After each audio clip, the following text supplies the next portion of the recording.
శ్రీ గురుభ్యో నమః. నేడు ధనుర్మాసంలో 10వ రోజు.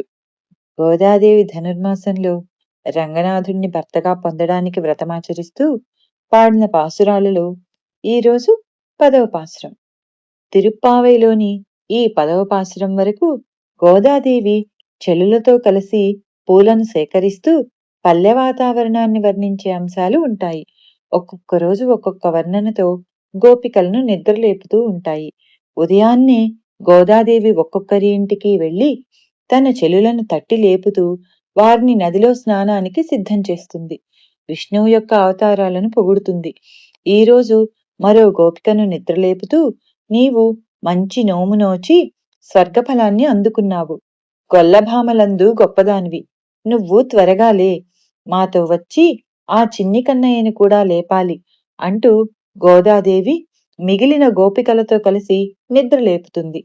ఈ ధనుర్మాసం 1 రోజులు విష్ణువుని స్తుతిస్తూ ప్రతిదినం గోదాదేవి రచించిన ఈ పాసురాలను వైష్ణవాలలో క్రమం తప్పకుండా పాడతారు.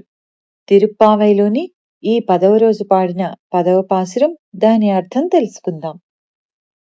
நோற்றுச்சு வர்க்கம் புகுகின்ற அம்மனாய் மாற்றமும் தாராரோ வாசல் திறவாதார் நாற்றத்துளாய் முடிநாராயணன் நம்மால் போற்றப் பறைதரும் புண்ணியனால் பண்டொரு நாள் கூற்றத்தின் வாகி வெளிந்த கும்பகருணனும் தோற்றும் உனக்கே பெருந்துயில் தான் தந்தானோ ஆற்ற வடந்தலுடையாய் அருங்கலமே தேற்றமாய் வந்து తిరవేలోరెంబావాయ్.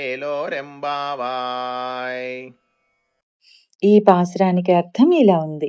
ఇంకొక గోపిక ముందుగానే నోము నోచినది, సుఖానుభవం పొందుతుంది. తలుపులు తెరవకపోయినా మాతో మాట్లాడవచ్చు కదా. కుంభకర్ణుడు తన సొత్తు అయిన గాఢ నిద్రను నీకు కప్పంగా ఇచ్చాడా ఏమి? గాఢ నిద్ర మత్తు వదలు, మైకము వీడు అని గోపికను మందలిస్తుంది గోద. తులసీమాలల అలంకరణలతో కిరీటం గల నారాయణుడు పుణ్యస్వరూపుడు అయిన కృష్ణుణ్ణి మంగళాశాసనములు పాడిన పరయను వాయిద్యమును మనకిచ్చును. మా అందరికీ మణిరత్నం లాంటి దానివి అంటూ గోపికను పొగుడుతూ త్వరగా వచ్చి తలుపు తీయమ్మా అంటూ గోదాదేవి మిగిలిన గోపికలు లోపల నిద్రలో ఉన్న గోపికను కోరుతున్నారు. ఈ పాసురం విన్నంతనే అన్ని కష్టాలు తీరుతాయని విశ్వాసం. ఆండాళ్ తిరువడిగళే శరణం.